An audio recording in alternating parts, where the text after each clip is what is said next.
Mohamed Salah has struggled to replicate last season's incredible form for Liverpool. In fact, he's just struggled. So is it time for Arne Slot to drop him? Right, it's 3 defeats in a row in all competitions for Liverpool, and there have been questions about Mohamed Salah's form. He's not hit the heights of his record-breaking campaign last season and has scored just one open-play Premier League goal this season. Liverpool head into the international break off the back of a 2-1 stoppage-time defeat to Chelsea and are a point behind Arsenal at the top of the table.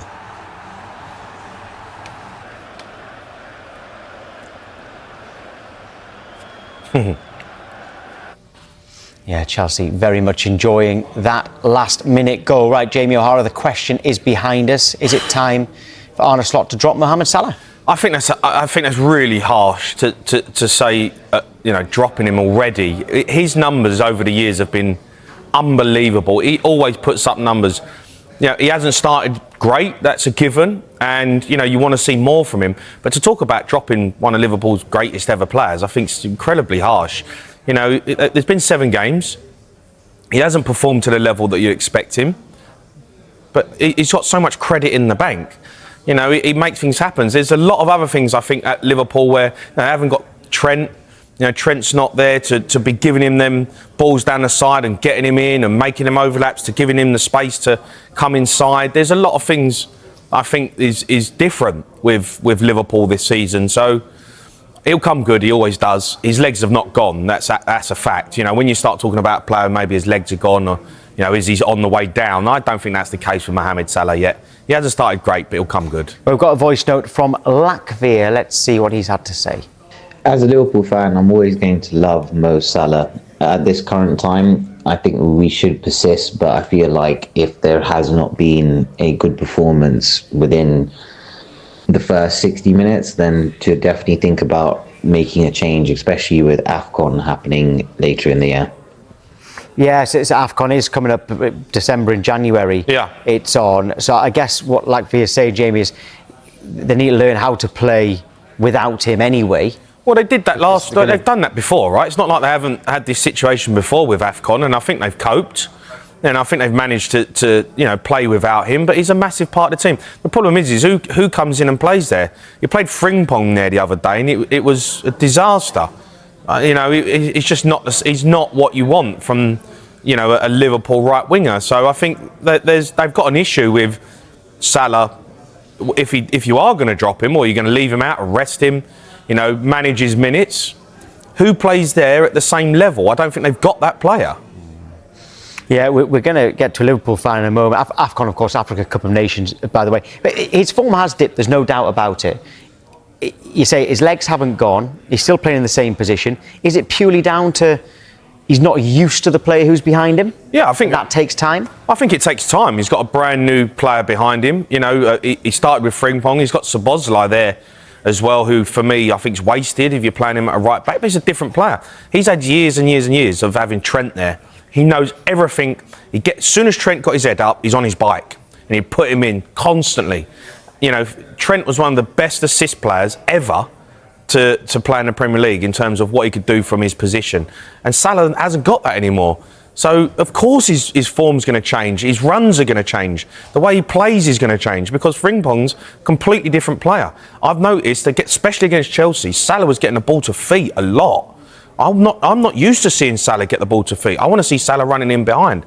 A lot of teams we're seeing this season are playing a low block. They're sitting in. He's not got the space to get in behind. So, you've got to adapt. There's a message there from Slot. He says Slot should drop Salah and try another player who can provide assist to Isak and Ekitike. But I bet your question there is yes, but who? Yeah, I mean there's no obvious. Salah's an unbelievable assist maker as well, by the way. I mean, he's not just a goal scorer. Salah comes inside and he's got this lovely left foot where he flicks it into areas. And they scored so many goals like that last season with Salah doing that. So can't tell me Salah can't assist other players. He is a goal scorer. He's a finisher. But he produces so many big moments. And, I think you've got to find the player behind Salah. That's the problem. You've got to find the player behind Salah to get him in. Because they had Trent. And then Liverpool fans will hate to hear it. But without Trent, they're a different team. Because he set up players. He played Like, he was like their David Beckham. He would put balls in areas which were just unbelievable. But they haven't got that player anymore. And he was a right back.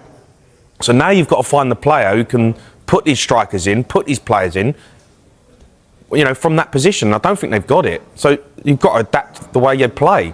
You're hoping Florian Wirtz becomes that player for them, you know, who makes things happen and he's the assist maker.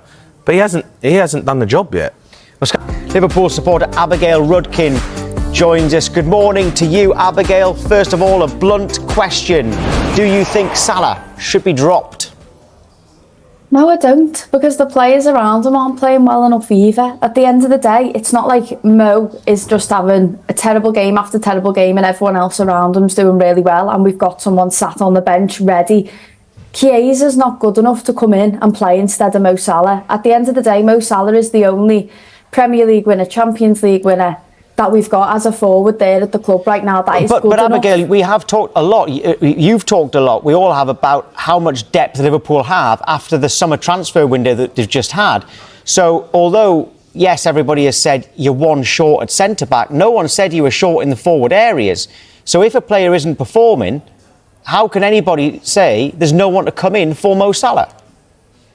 No, and I think you're right, to be honest. I think you are right on that. But, you know, Isak come on and he gets 4 touches and 2 passes and stuff like that against Galatasaray. There's so many bad performances there. The only one that's actually performing well is probably Ekitike. And then I think if you have Isak and Ekitike, it's detrimental to each other, to be honest. I think because one of them's always going to want to be... They want to be in the same place, basically. Cody Gakpo on the other side's not playing that well either. I think we're really missing Luis Diaz. I think that's a massive thing. Obviously, you can make an argument for Mo to say, listen, he's missing Trent Alexander-Arnold behind him. And he is. We're all missing Trent Alexander-Arnold, and I hate to admit that, but he's a once-in-a-lifetime player that we had at that club that was so creative. And Salah did dip at times last season when Trent was being injured. There's a message from Ryan that says Salah isn't undroppable because of what he's done in the past. Let's not forget he ended last season very poorly as well. Did he end last season poorly as well? Yeah, he did. He tends to start the seasons firing, and then towards the end of the season, he tends to drop off a little bit, to be honest. He's done that through the whole time that we've had him, to be honest. He doesn't end the season on a positive note.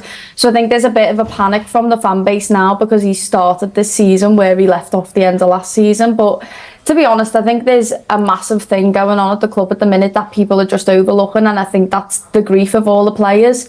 I think, like I've said it on social media quite a few times, and I've been knocked back and told, listen, like, these players should be still performing at a higher level, and I don't believe that. They're going to work. They are human, going to work every single day, and they're seeing where Jota used to be, and it's empty. They're going before the game, and you know, his space in the changing rooms is empty. And at the end of the day as well, we're all singing on the 20th minute when they're on the pitch, and that reminds them of him. And you know, if we stop doing that, they're still going to be thinking on the 20th minute, why are they not? So at the end of the day, we saw Mo Salah crying on the pitch at the end of the Bournemouth game, I think it was.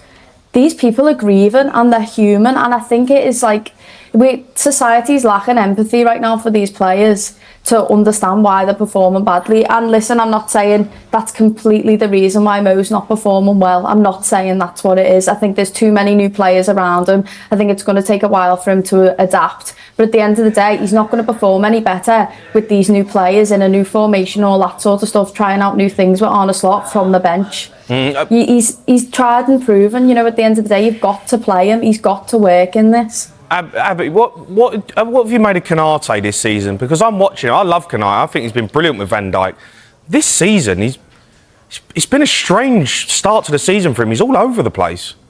Yeah, it's been absolutely shocking from what we've seen. He's making Van Dijk sweat, and I haven't seen Van Dijk have to sweat for his whole time at Liverpool Football Club.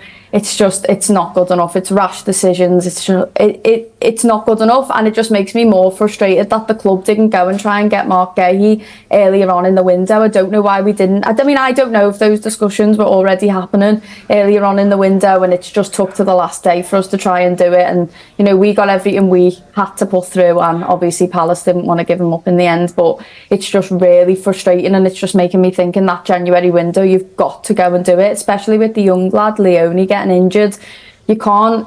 I don't think we can bring Joe Gomez in now because he's so injury prone as well. It only takes honestly, he's so injury prone, and it's just not worth taking the risk on him to just bring him in. Is there an argument to say that? Is there an argument to say that you didn't need Isak, you needed Mark Guéhi more?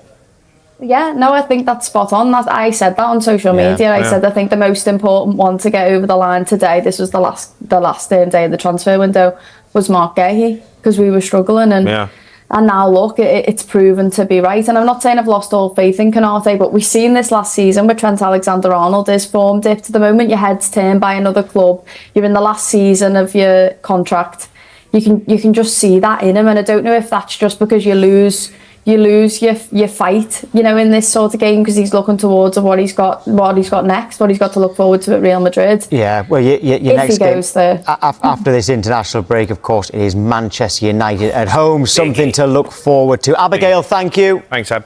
Thanks.